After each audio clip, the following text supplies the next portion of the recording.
Hey there guys. It's Klay here back again with another video. I have plenty of free time today, so I decided to try to compensate for not uploading any videos on the last few days. Today I will read chapter 11 of What If Jiraiya Adopted Naruto. As always, just check the description box to know more about the creator of the story. Now let us begin. Chapter 11. The Uchiha Coup, Part 3.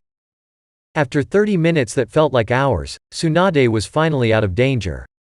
Shizune made an admirable effort closing her wound and leaving no effects. Still, Tsunade had lost quite some blood and felt awfully weak. She doubted she could fight again. Still, that didn't mean she couldn't be of help. "Tsunade-sama, how do you feel?" Shizune asked as she helped her master to get on her feet. "Much better, thanks to you. Should I fetch the kids?" "Absolutely not. The kids will stay in the shelter until things calm down a little. Besides, we have still some work to do," Tsunade replied as she soaked her finger with the wet blood of her wound, and made 5 hand seals. Summoning Jutsu. From a cloud of smoke, a massive white slug with a blue back appeared. "Katsuyu, the village is under attack. I need you to reach all the wounded and use our link to let me heal them," Tsunade instructed. "But ignore the Uchiha. They're the ones who are behind this attack." "Understood, Tsunade-sama," Katsuyu replied before splitting into smaller clones of herself and spreading through the village. "Tsunade-sama, are you sure you can do this? The immense network healing requires a lot of chakra, and you just sustained a potentially fatal injury." The lengths Tsunade was willing to push herself worried her apprentice to no end. "I know. That's why I'm going to use part of your chakra too, if you don't mind." "Of course I don't. But still, the amount of energy this jutsu requires could mean your death." "I won't die today, Shizune. Do you think I'm going to leave you and the kids alone with Jiraiya?" Tsunade chuckled weakly. "Now come on, we have a village to save." Tsunade and Shizune sat down in front of each other, holding their hands, and started to channel their chakra towards Katsuyu. During his long life, Hiruzen Sarutobi was a man that had been present in a myriad of battles, especially during the first 2 ninja world wars. Some he won, some he lost, all in which he managed to escape alive. Some against ninjas of every major village, others against ninjas of minor villages and sometimes against independent clans. Hell, he even fought against the strongest tailed beast and lived to tell the tale, something only Hashirama did before. Paradoxically, it was all these battles and the deaths that ensued that shaped Sarutobi into a man whose goal was the pursuit of peace and understanding, a goal he tried to instill on his students, with varying degrees of success and a single, catastrophic failure. Because no man or woman should go through what the 3rd Hokage went through. And truth be told, he turned out relatively fine, unlike his friend Danzo Shimura, whose experience was just as extensive and gruesome, yet he turned into an unemotional, unmerciful extremist. This wasn't also the first time that either him or a predecessor had to fight against a traitor. He had fought against Orochimaru many years ago, when the Anbu discovered the unethical experiments he was conducting, and to this day, still wonders if he should have killed his former student when he got the chance, and the first Hokage had to fight against his former friend Madara Uchiha. But even then, Orochimaru and Madara were just individuals with an unchecked ambition. This was the first time an entire clan revolted against Konoha. While part of him remembered Tobirama-sensei's warnings about the Uchiha being dangerous, another part couldn't help but make him feel that this was his fault for letting this happen, and not putting more effort in repairing the relationship between the Uchiha and the village. And now, surrounded by the Uchiha patriarch and his elite ninja, Sarutobi knew he was going to die. He wasn't afraid to just die. Thought he never hesitated to take potentially suicide missions, but the fact that the village would be just in an equally or even greater awful state than it was after the Kyuubi attacked. Just like his predecessor and his one successor, it seemed that it was the Hokage's fate to die protecting the village from its enemies. But in Sarutobi's case, he'd die fighting against fellow villagers. "Before we start, answer me one last thing," Sarutobi said. "What happened to Shisui Uchiha?" "Shisui? Why do you ask?" Fugaku asked, puzzled. "Was he some sort of double agent of yours or what?" "Yes. He had a plan to stop you, but I never heard from him after the last time we spoke." "Was he found out by your peers?" "We weren't aware of Shisui's treachery, but given his friendship with Itachi it shouldn't be a surprise. But to answer your question, the last time any of my clansmen saw Shisui he was talking with some Anbu." "Anbu? That can't be right. Unless… Oh no. Danzo, what you have done. Hiruzen moaned in realization. On top of that, you can't even keep your subordinates under tabs. It's amazing this village had lasted as long as it did. But fear not, Hiruzen, a new golden era is about to begin. But first, we must get rid of the relics of the past. Fugaku shouted as his hands flew through hand seals. Fire release. Great fireball jutsu. Fugaku breathed a massive fireball at Hiruzen. The old Hokage proved to be deceptively fast for somebody of his age and dodged the flaming projectile jumping aside. However, two Uchihas were already waiting for him, their katanas already coming down on his head. With a quick hand movement, a large black staff with golden tips appeared on Hiruzen's hands, blocking the double blow, much to the two Uchiha's surprise. Taking advantage of their states, Hiruzen pushed their swords aside and smacked them on their face. A trio of Uchihas leapt at him, and while they were in mid-air, they pulled some shuriken from their pouches and tossed them at Hiruzen. Behind you. Shuriken rain. The staff shouted, surprising some of the Uchihas. Hiruzen merely nodded and formed many hand seals as fast as he could. Earth release. Earth dome jutsu. The ground started to shake, and in an instant the Hokage was protected by a dense dome of rock that stopped all the shuriken. Break that dome, now. Fugaku ordered. A female Uchiha Jonin nodded and went through several hand seals. Lightning release. Mighty thunder. The Uchiha woman put her hands together above her head, and they started to crackle with electricity. In a swift motion she brought her hands forward, releasing several streams of lightning that shattered the rock dome Sarutobi was using to hide. Before it was completely destroyed, Sarutobi leapt from it. He pulled out a sealing scroll, and unsealed a Fuma shuriken. He tossed it before making a hand seal. Shadow clone shuriken jutsu. Suddenly, the single Fuma shuriken became 20. The Uchiha tried to avoid the rain of metallic death, and except one, all of them managed to avoid the giant weapons. Alright, one down. Let's see if I can get more lucky shots, Sarutobi thought as he landed. The corner of his eye caught another Uchiha forming hand seals. Fire release. Heat orbs barrage. Several spherical yellow fireballs appeared around the Uchiha, almost like they were miniature stars, and with a hand motion he directed them at the Hokage. Running towards the attacker, Hiruzen spun his staff as fast as he could to deflect the heat orbs, and upon reaching the Uchiha, he swung his mighty weapon at him. The Uchiha jumped aside, but much to his shock, a hairy, white-haired arm emerged from the staff and grabbed the unfortunate Uchiha's neck. With a sickening crunch, the Uchiha ceased to be. Be careful with that staff. It's actually the Monkey King Enma, a boss summon. It's extremely dangerous. Fugaku warned to his remaining clansmen. New plan. I'll fight him directly, the rest of you cover me. The Uchiha patriarch dashed at Sarutobi, his katana ready to slice him. Both men clashed, their weapons hitting and parrying each other's blows. Whenever the other Uchiha saw an opening, they'd use a fire jutsu or pelt the Hokage with kunai or shuriken. Unfortunately, some of these weapons found their marks. A poorly timed fireball almost hit Fugaku, forcing the Uchiha leader to jump backwards, leaving Sarutobi some time and space to breath. Time he was going to use wisely. It was about time to use the jutsu his two mentors developed in order to fight the Uchiha and other clans with special eye powers. He formed a hand seal. Yin release. Bringer of darkness. A mantle of shadows covered the entire Hokage tower. Not even the Sharingan would be able to see through this jutsu. However, due to his dwindling chakra, Sarutobi could only keep this jutsu active for a few seconds. Kenichi, track the Hokage, now. Fugaku shouted. Oh, on it. The Uchiha sensor stammered before making a hand seal. In no time, he located the Hokage. I got him. He's behind Ak. Naturally, Hiruzen wasn't stupid enough to not target the sensor ninja first. Kenichi. Other Uchiha yelled, and thus marking his position for Sarutobi. The Hokage silently dashed towards him and broke his skull with a well-placed hit to the head with the adamantine staff. Sarutobi found himself unable to keep the jutsu active, and the darkness receded. Fugaku contemplated in disgust the bodies of the Uchiha the Hokage had just killed. Even in your old age, you're one resilient son of a bitch, did somebody tell you that? Fugaku spat, glaring at Hiruzen. Quite a few times. In fact, it's part of the job description, Sarutobi replied, allowing himself to chuckle.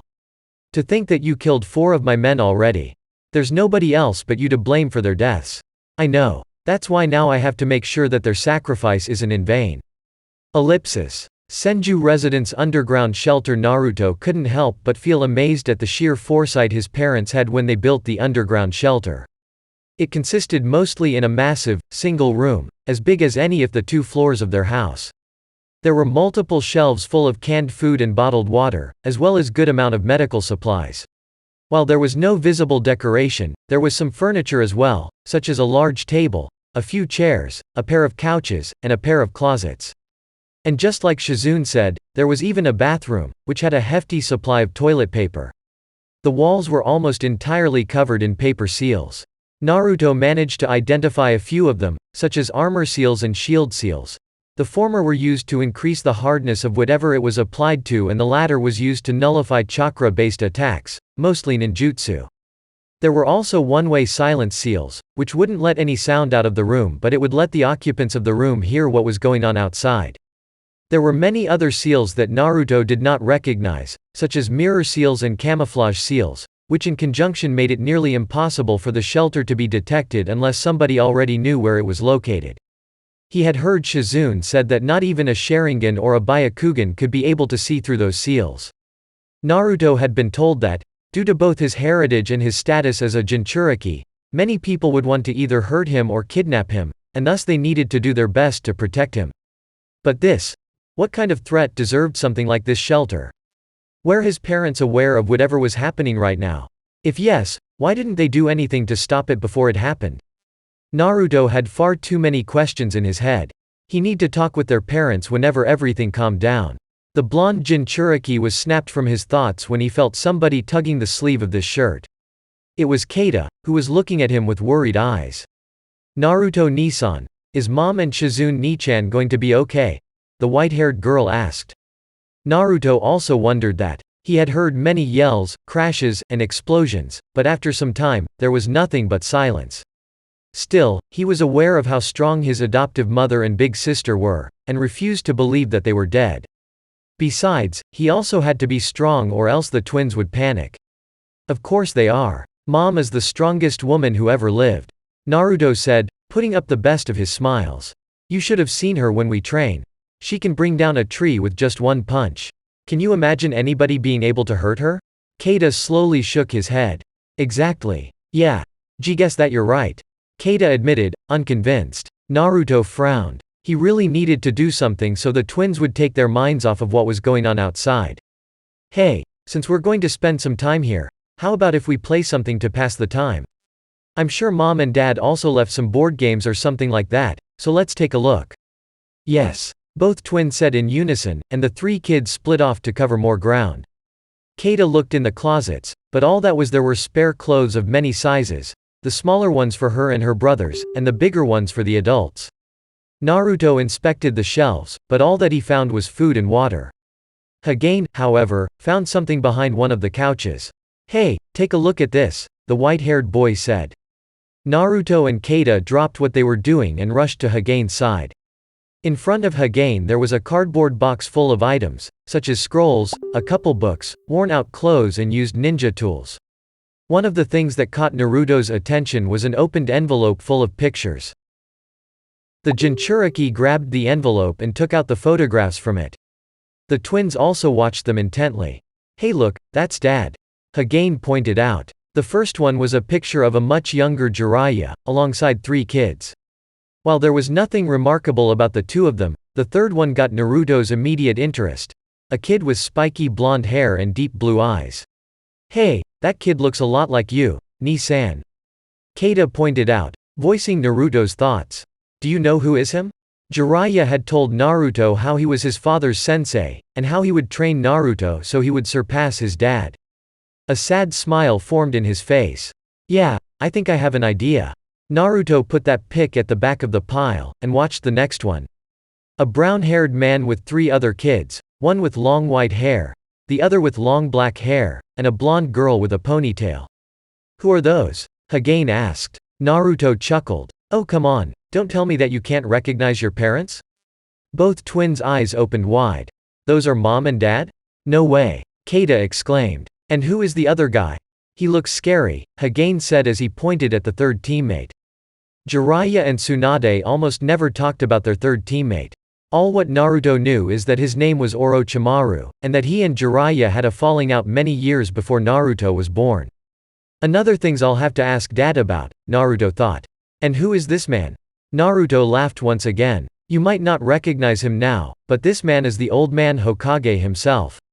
Really? But why isn't he wearing the Hokage hat? Keita asked. The Hokage doesn't wear the hat all the time. I mean, we don't wear the same clothes all the time, right? But whenever I saw the Hokage he's always wearing that hat. Hagane mentioned. Maybe he wasn't the Hokage yet? Naruto wondered. But unbeknownst to him, Hiruzen was already Hokage when he was Jiraiya and Tsunade's sensei. They continued watching pictures, most of them were of Jiraiya with somebody else, though they were a couple of their biological parents. One that caught Naruto's attention was one in which appeared with 3 other kids, an orange-headed boy, a red-headed boy with weird eyes, and a smiling blue-haired girl. Dad never told me he was the sensei of another team. Man, I don't think I'm going to remember all the things I have to ask him. Hey, look at this book. Hagane said as he grabbed one of the books of the box. Naruto paled upon hearing his brother. A few months ago he learned what kind of books his father used to write for a living. What he read disgusted him, and his respect for Jiraiya dropped considerably. Don't touch that, Naruto shouted as he snatched the book from his brother's little hands. Hey, sorry, but this book isn't for children. Nor for anyone but perverts, Naruto chided as he looked at the book in disgust. But his disgust was replaced by puzzlement when he saw through title. The Tale of the Gutsy Ninja, weird. This doesn't look like the kind of books Dad usually writes, but still, Jiraiya's name was in the cover. Naruto dared to see if his suspicions were correct, and opened the book on a random page. Turned out the book wasn't smut, but apparently an adventure story of a ninja called Naruto. Hey, you're reading the book, and you said that said book isn't for children. Keita loudly protested. Sorry, I thought that this was other kind of book. But it's okay, children can read it. Do you want me to read it to you? Yes, both twins said in unison. Naruto sat in one of the couches, with one twin at his side. He opened the book, and saw that there was a hand-written dedicatory. This book is dedicated to my godson Naruto. Yeah, your parents liked this book so much that they decided to name you after the main character. Funny, right? Anyway, I hope you like this book as much as your parents did, and I hope it also inspires you to become a great ninja. Better than the main character, and definitely better than me. Your godfather, Jiraiya. Naruto smiled tenderly upon reading the dedicatory. Now he really wanted to read the book and wondered why Jiraiya never showed it to him in the first place. He had to write down all the questions he had. Okay, let's start. Naruto started reading the first page. Naruto Musasabi jumped from tree branch to tree branch while looking for his enemy. There was only one thing in his mind: protecting Shuku, his home, at all costs. Pulling out a kunai, he readied for, "You damn traitor. I hope you rot in." Shink. The last Uchiha of the zone was silenced by Itachi's katana. With this, it was 4 the squads the former clan heir had slaughtered. 3 which were fighting against other Konoha ninjas or guarding conquered zones, and 1 team which was sent to hunt him after somebody warned the rest of the clan about Itachi's killing spree. Even if none of them were even close to kill the Uchiha prodigy, Itachi was starting to feel tired. Reaching his pouch, he pulled a soldier pill and gulped it. He immediately felt his strength returning, but he knew he couldn't fight what was left of the clan by himself. Taking more than 1 soldier pill could have dangerous side effect, some of them which were immediate. This was the last Uchiha squad in this district. I have tracked another squad fighting against some Konoha ninja. They're 3 blocks away from the academy, the crow on his shoulder informed. Itachi nodded, and headed to the academy. What about Sasuke and Shisui? They didn't move since you left, the Kurokaze clone said. That's good. Besides, there's also Oh? What do you mean? Did something happen to Sasuke or Shisui? Itachi asked, almost panicking. No, it's not that. One of my clones found the Hokage. He's fighting against your father and other Uchihas. It doesn't appear that the Hokage is winning. What? Damn it. Where are they? At the top of the Hokage tower. Then that will be my next destination. Itachi jumped from roof to roof, heading to the Hokage tower. I hope I can be there in time. Fire release. Great Fireball Jutsu. Fire Release. Phoenix Sage Fire Jutsu. The 4 remaining Uchihas had surrounded the Hokage and bombarded him with fire jutsus from every angle. Dodging them was an option. Fortunately, it wasn't his only option. Earth Release. Multiple Earth Dome Jutsu. Rocks appeared out of nowhere and formed once again a dome around the Hokage. However, another dome formed around the first one, and then a third one after that. The barrage of fireballs destroyed the outer dome, but left the other 2 relatively intact. Unbeknown to the Uchiha, Sarutobi was forming hand seals. Earth Release. Death Ring Jutsu. The second dome suddenly shattered in thousands of sharp rocks, and flew outwards in every direction, impaling the 4 Uchiha. Fugaku and the other 2 managed to avoid all the damage with a well-placed body replacement, but the third one wasn't fast enough, and died the instant the sharp rocks pierced his body. Destroy that dome before he casts that jutsu again. Fugaku ordered. The other 2 Uchiha nodded, and threw several kunai with explosive tags attached to them at the dome. The explosions shattered the rock shelter. Sarutobi managed to escape the dome before the explosions could harm him, and wasting no time, made more hand seals. Fire Release. Fire Dragon Flame Bullet. Hiruzen reared backwards, and exhaled a massive stream of white fire. Unfortunately for the Hokage, Fugaku's Sharingan copied the attack. Fire Release. Fire Dragon Flame Bullet. The 2 streams of white fire clashed against each other, pushing back and forth, though eventually Sarutobi's attack appeared to be the strongest. Unfortunately for Sarutobi, this wasn't a one-on-one duel. The 2 remaining Uchihas ran parallel to the streams of fire and unleashed a barrage of shuriken towards the Hokage. Cursing inwards, he cancelled his current jutsu and jumped, avoiding the shuriken shower, though some of them grazed his skin and nearly getting burnt by Fugaku's attack. Upon landing, Sarutobi nearly lost his balance and fell on one knee, and started to pant heavily. "You know, Hiruzen, given all the trouble you gave me alone, I'm sure that, have you decided to keep some Anbu by your side, you would have come out of this alive. But this fight ends now," Fugaku stated. "Why are you so sure, Fugaku-san? I already killed more than half of your men. What can possibly stop me from killing you and your 2 remaining squadmates? For starters, your age. While you're strong, you clearly can't keep fighting for much longer. How old are you? 70. People your age aren't known for their resistance, you know. You barely have any chakra left. There's also all the blood you lost already due to the wounds made by the kunai and shuriken that you couldn't dodge. Your movements have become slower and sloppier as the fight went on. And you can't barely stand on your feet. And lastly, the fact that you didn't realize that I just trapped you in a genjutsu, and my men already moved for the kill," Fugaku said, making a hand seal, dispelling the genjutsu. Suddenly, Sarutobi found his chest being impaled by 2 katanas, being held by Fugaku's 2 remaining men. The adamantine staff disappeared in a cloud of smoke. He felt what little energy had fading away, and in a few seconds, he fell to the ground, dead, not having enough time or energy to utter some last words. "You've been a strong opponent, Hiruzen Sarutobi. History books will remember your valiant last stand. I can promise you that. Ellipsis. Itachi-san.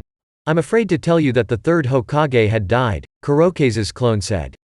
"Damn," Itachi loudly cursed. "If the Hokage would have only lasted a couple more minutes. How many men has my father with him?" 2. "Itachi, are you planning on fighting him? Even with that soldier pill, you're pretty worn out," the crow asked.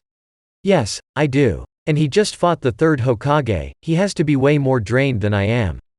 I believe I can defeat him. With my father out, the Uchiha will be leaderless, the few remaining squads will be destroyed or forced to surrender, and the coup will come to an end. I see that you made your decision. Is there something else I can do to assist you?" "Not anymore, Kurokaze-sama. You've been of great help here, but I can continue alone. Please keep watching over Shisui and Sasuke until this madness ends." "As you wish, Itachi-san. Good luck," the crow clone said before flying away. "Thank you." Itachi couldn't help but wonder what was he going to tell Sasuke when everything was over. After all, he was going to kill their father. Even if it was for a greater good, he was afraid that Sasuke wouldn't see it that way. "No, I can't think about that. If I'm not focused, I won't be able to put an end to this. This is all my fault for not acting sooner," Itachi inwardly said, pushing his conflicting thoughts aside. "Forgive me, Sasuke. Upon reaching the Hokage tower, Itachi pulled several shuriken from his tool pouch, grabbing a handful on each hand. In a few jumps, he managed to reach the roof, leap over his father and his two unsuspecting teammates, and unleash the rain of metal. Fugaku managed to see Itachi in time, activated his Sharingan, and using his katana, deflected the shurikens aimed at him. The other two Uchiha, their guards lowered due to their apparent victory, and their senses momentarily dulled by the exhaustion and wounds received, didn't notice the newcomer and died almost instantly. Itachi landed in front of him, his katana on hand. "Look who decided to show up," Fugaku spat in disgust. "But I'm afraid that you're too late, son. The old regime is no more. To save the Hokage, maybe. But to end this madness, not even by a long shot," Itachi calmly replied. "I've already killed half the clan, the other half being dealt with by Konoha's forces as we speak. Sorry father, but you lost already.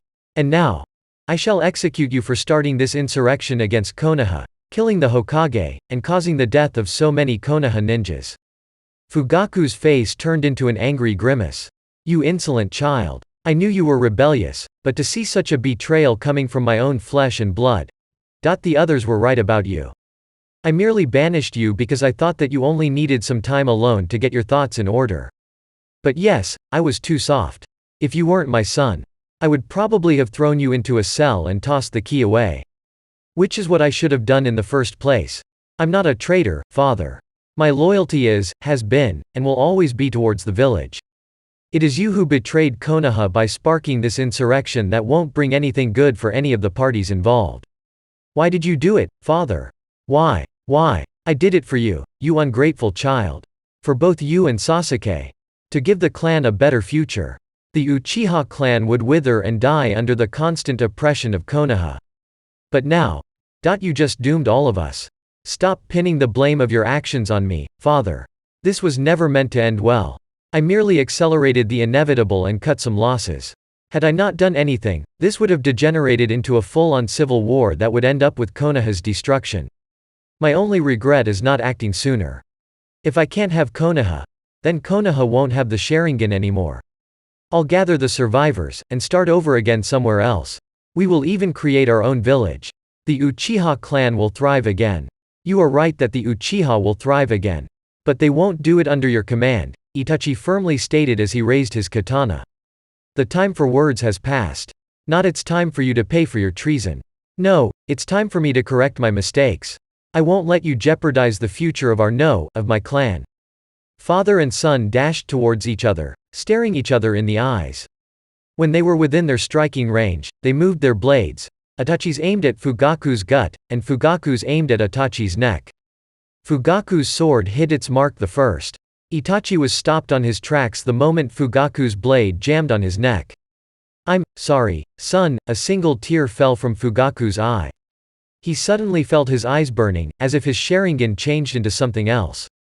However, Itachi suddenly turned into a murder of crows that flew away in every direction, and Fugaku saw a blade bursting through his chest. His heart had been pierced. "It's me who is sorry," Itachi replied, tears coming from his eyes.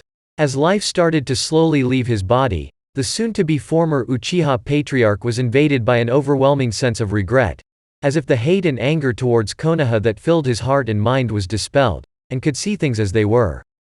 And realized that both Hiruzen and Itachi's words were right. Why is only in death that I find clarity? Fugaku bitterly thought. Itachi, take care of Sasuke. I will, father. And thus, Fugaku Uchiha left the world of the living. Itachi removed his hands from his katana's handles, and Fugaku's lifeless body fell on his face on the ground. Itachi also fell on his knees, and started to cry inconsolably. All the rage, all the sorrow, all the emotions that he had been bottled for so much time couldn't be held anymore. But his grief was interrupted by a sharp pain attacking his eyes. They felt like they were burning. The same feeling that his father experienced seconds before dying. He then remembered a conversation he had with Shisui about the Sharingan evolving after experiencing the loss of a loved one. Itachi had awakened the Mangekyo Sharingan. Erg-ggHHHH. A soft groan snapped Itachi out of his trance. He turned around, and saw that it came from the Hokage. "Hokage-sama? Are you alive?" Itachi shouted as he rushed towards the body of the fallen Hokage. He got no answer, but Sarutobi moved a little. "Oh okay, try to keep your energy, I'll find some help." Itachi picked some of his own blood and made several hand seals. Summoning Jutsu. From a cloud of smoke, one of Kurokaze's clones appeared. "So soon? What's going on, Itachi-san?" The black bird said, before noticing the dying Hokage. "Find a medic, please. We don't have much time." "Yes." Immediately, noting there was no time to ask questions, Kurokaze flied away, while mentally transmitting the orders to the rest of his clones. Much to Itachi's bewilderment, a minute later one of the crows returned, carrying a large slug between his claws. Ellipsis. The sun was started to emerge from the east. While Tsunade and Shizune were channeling their chakra through the immense healing network, they were surprised to see one of the Katsuyu clones crawling as fast as she could towards them. "Suad-sama. Shizune-san," the small slug said. "The coup d'état has been stopped. Combats had ceased already. We have healed all the wounded and there are no more people in danger," the slug announced. "Those are good news indeed. Thanks for your help again, Katsuyu-sama." Shizune smiled for the first time since the coup began. Then, she looked back at Tsunade, who looked like he was going to collapse at any time soon. "Come on Tsunade-sama, we need to take you to the hospital." "The kids," Tsunade murmured. "Check the kids first." "Alright. I'll be back in a minute." Shizune went back into the house, and much to her relief she saw that the secret trapdoor remained intact. She unlocked the seals and entered the shelter. What she saw there was so cute, she had to restrain herself from squeeing. The three kids were asleep on a couch, Naruto in the middle, with Hagane and Keita resting their heads on Naruto's shoulders, with Naruto's arms wrapped around each of them. Naruto had an open book on his lap. Naruto did his best to try to make his siblings not to panic. "Oh, you're such a good big brother," the medic thought, as her mouth formed a sweet smile. "It almost pained me having to wake you up." After waking the kids up, the four of them headed outside, and much to their horror, they saw Tsunade, lying on the ground, motionless. "Tsunade-sama. Mom, she's still alive," the Katsuyu clone quickly said, as if guessing their collective thoughts. "But her chakra is nearly depleted. She needs assistance as soon as possible." Shizune nodded. "Come on kids, help me bring your mom to the hospital." Sasuke awoke next day as usual. He got dressed and got out of his room. His house seemed unusually silent. The young Uchiha felt that there was something wrong going on. "Mother? Father?" Sasuke asked, but got no response. Weird, his parents always got up at least an hour before he did. He went to the lower floor and inspected the rest of the house, and found it empty.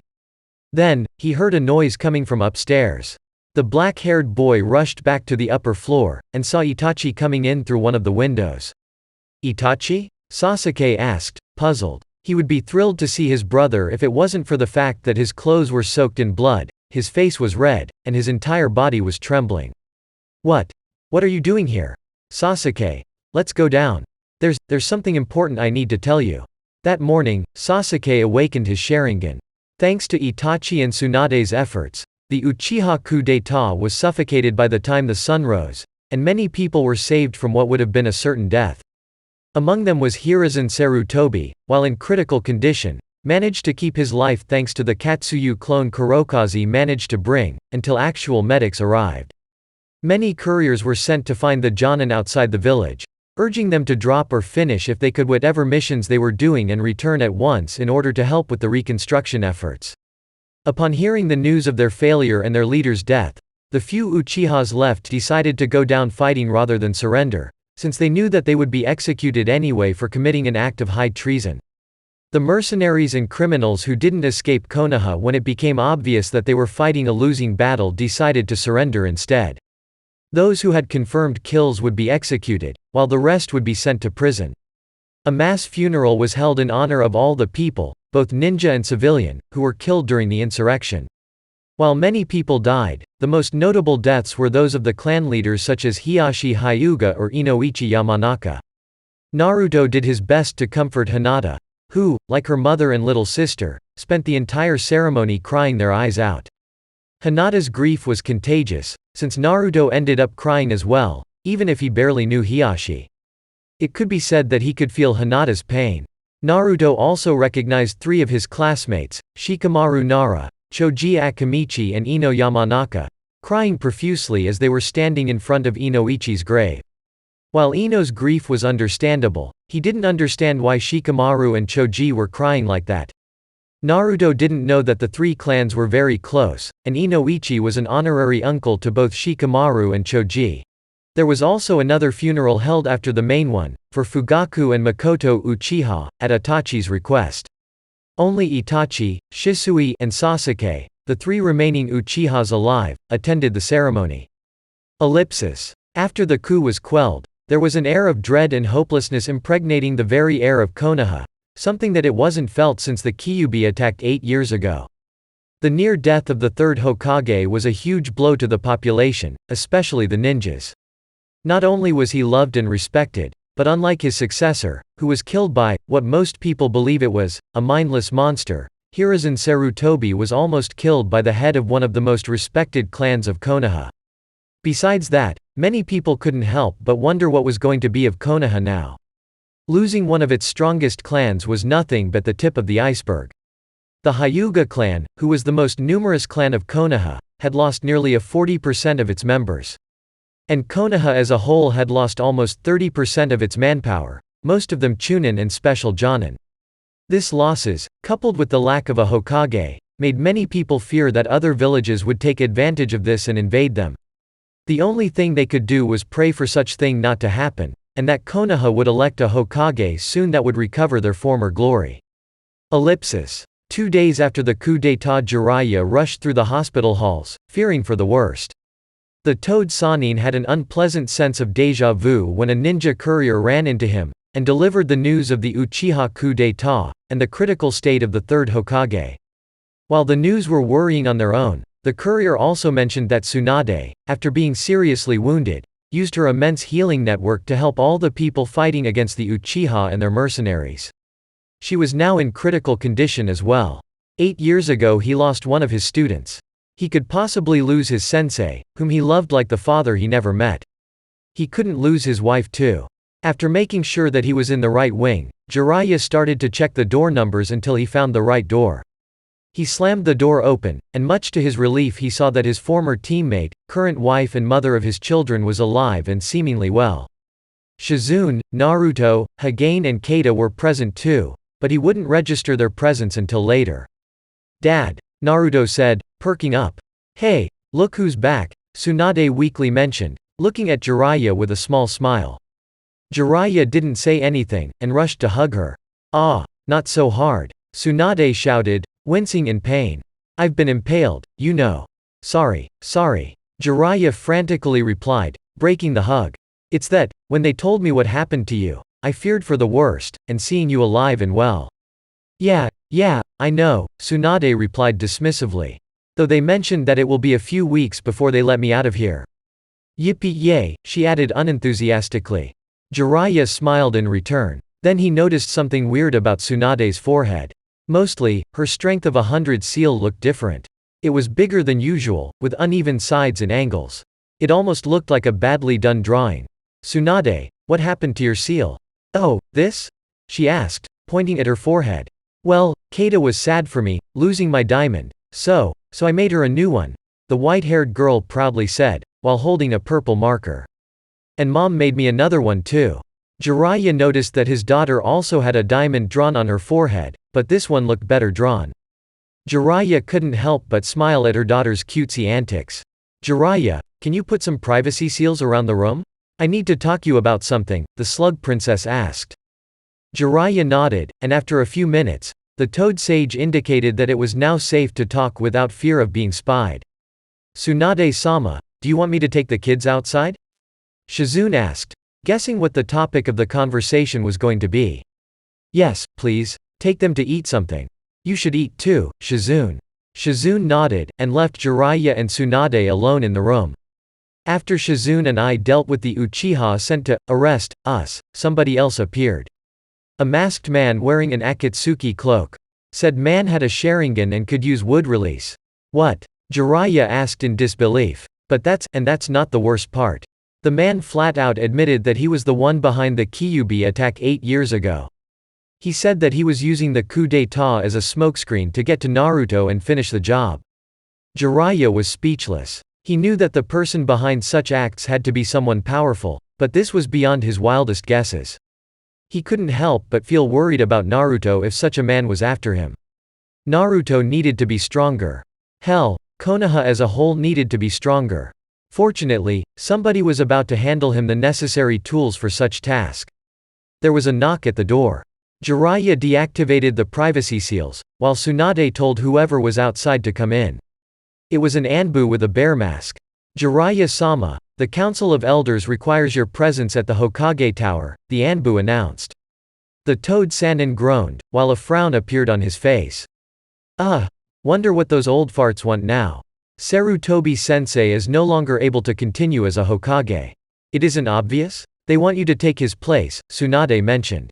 Ha ha ha ha. Me, Hokage, that's a good one, Haim. Jiraiya replied, genuinely chuckling. Thanks for the joke, I really needed to laugh. Anyway, I'll come to see you later. Jiraiya gave Tsunade a kiss on her lips before leaving the room. Ellipsis. Hokage Tower, oh Kami, you guys aren't joking. Jiraiya's face turned into a grimace. Sitting in front of him were Homura Mitokado and Kaharu Udatane, Sarutobi's former teammates, and later counselors after retiring from ninja duty. Did we look like we were joking? Homura crossed his arms, annoyed. Well, you guys look like you don't even know the meaning of the word fun. That's why it was all the more shocking, Jiraiya retorted, making the elders to frown. Listen, Jiraiya, we lost 2 Hokages in less than a decade, not to mention our recent losses. We need to appoint a new Hokage as soon as possible, and sadly for everybody, you're our best candidate, Kaharu said. Come on, I'd suck at being Hokage. There has to be a candidate better than me, Jiraiya protested. Danzo-san also talked with us about giving him our support to become Hokage. A better candidate that's not a sociopath. Listen, we aren't going to support you because we like you, or even because we think that you'll make a great Hokage. We are going to do it because it is what Hiruzen wanted, Homura calmly explained. Listen, I know that Sarutobi-sensei had faith in me as a ninja, but me being Hokage?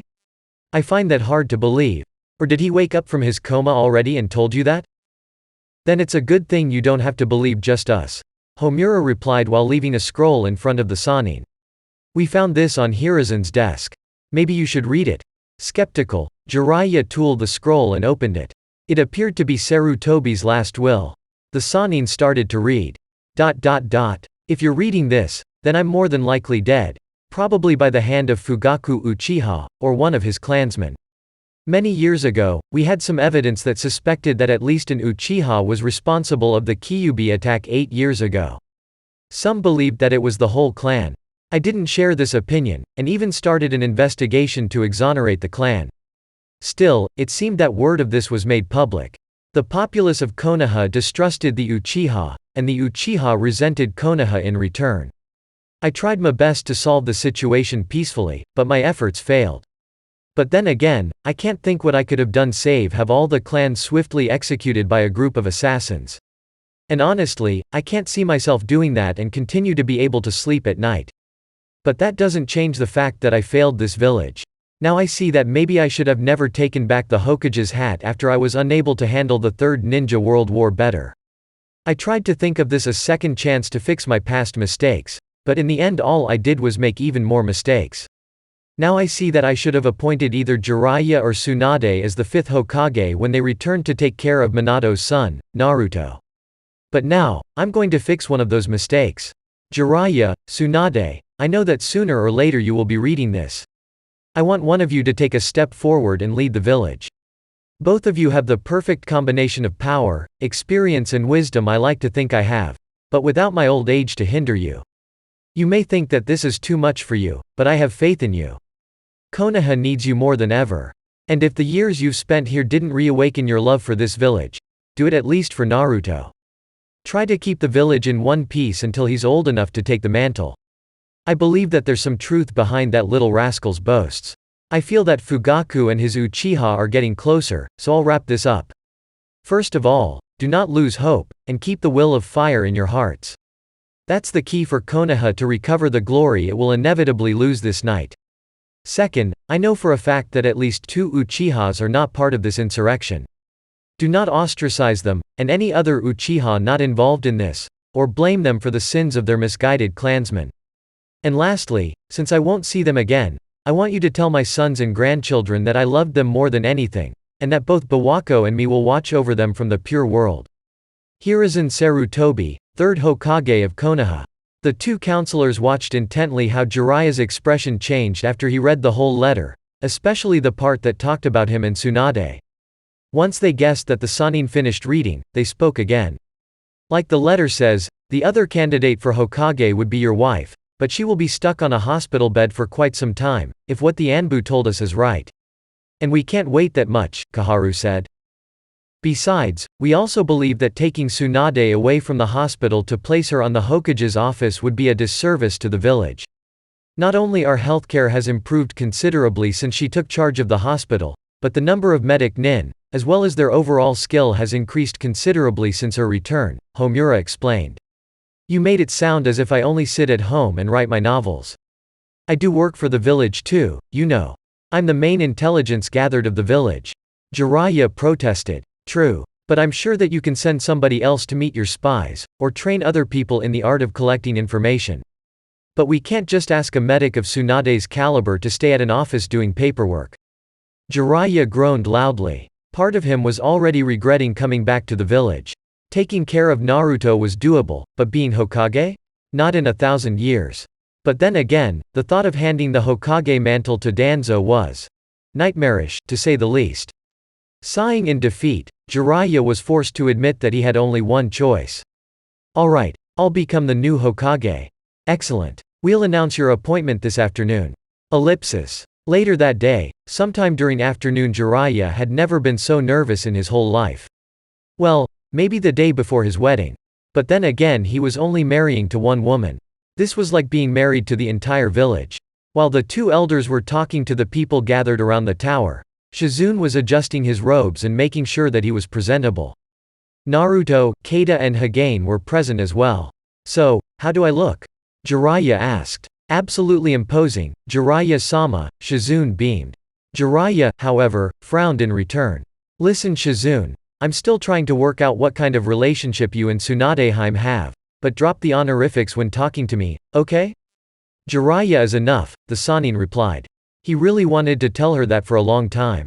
Given that you're about to become Hokage, I don't see that happening anytime soon, Shizune retorted, never losing her smile.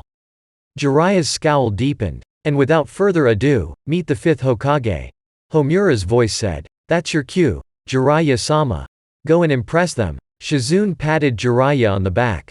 Yeah, you can do it dad. Hagane cheered. We will be here cheering you. Keita added. Soon you'll be the 2nd best Hokage this village ever had. Naruto said. Jiraiya looked at him, puzzled. 2nd best? Who's the best then? Oh, never mind, I see what you did there. Naruto chuckled in return. Wasting no time, Jiraiya walked towards the edge of the tower, and took a look at the huge crowd below him. They were silent, expecting him to say something. He'll better not keep them waiting.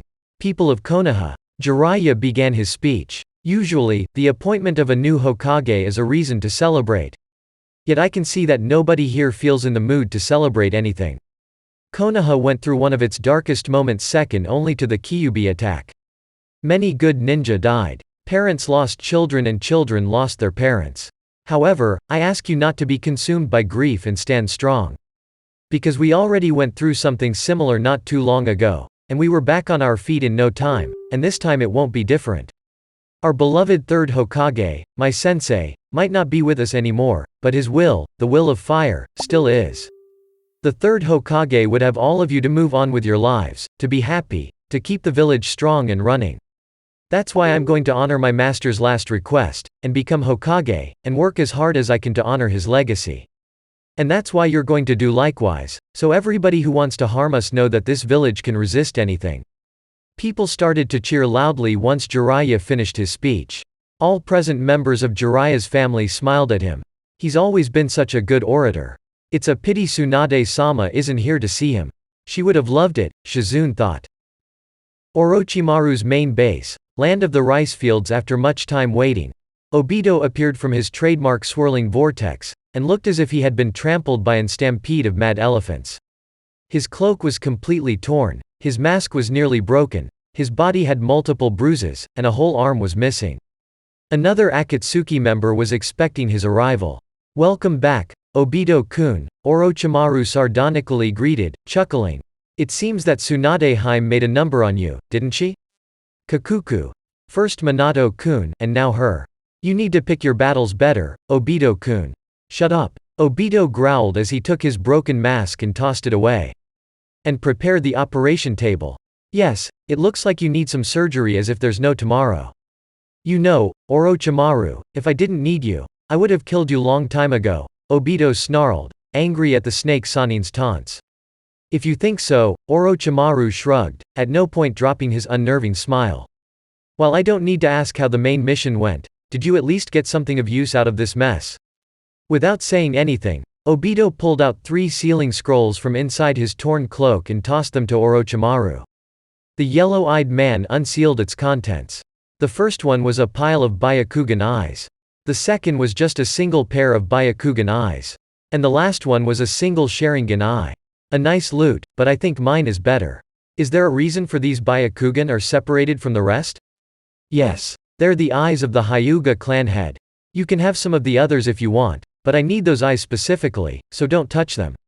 While Orochimaru was tempted to ask more about that, he felt that Obito wouldn't be in the mood to satisfy his curiosity. Not that it mattered, he could learn about Obito's secret plans on his own later. "By the way, how about the modifications I made to your body? Even if they weren't of any help in the end, did you notice any improvements?" "Yes. It took me much less effort to use wood release, but I still can't give my jutsus all the power I'd like. Baby steps, Obito-kun, baby steps. Sometimes science doesn't advance as fast as we wish. That's why my first priority was to find a way to prolong my lifespan beyond its natural limit. Then you should make to find a way to improve my body even further your first priority now. At least, as long as you want me to continue providing you with more genetic material from Hashirama. You hurt my feelings, Obito-kun. My work always produces the best results. So, what shall it be, the Byakugan, or the Sharingan?" "The latter." "I see. Do you miss having the 2 of them? Because I certainly would have chose the former. For additional versatility, you know, I have my reasons Orochimaru. Now prepare the damn operation table." Of course, Obito wasn't going to tell the snake Sannin about Shisui's eye special properties. Nor anybody in Akatsuki, for that matter. Trust wasn't something you could find in an organization almost exclusively composed by criminals. A few minutes later, Obito was strapped to the operation table. Orochimaru looked at him from above with a sadistic smile. If only all his test subjects had Obito's enthusiasm and eagerness. "Alright, let's start with the eye, then I'll fix the rest of your body. Do you want anesthetics?" Orochimaru pulled out a syringe, full of a greenish liquid. "You should know better already," Obito spat at him. "No anesthetics then." The snake Sannin put the syringe away, and pulled out an scalpel. "Then let me tell you that this is going to hurt a lot. But you should know that already, shouldn't you? Cease your attempts at intimidating me, snake. I don't feel pain anymore. Kakuku. I wonder what our leader would say about that." So that's it for this chapter of What If Jiraiya Adopted Naruto? I hope all of you enjoyed watching or listening to this video. If you did enjoy, please do consider leaving a like, it is very much appreciated. Anyways, thank you all so much for watching. See you all later and bye.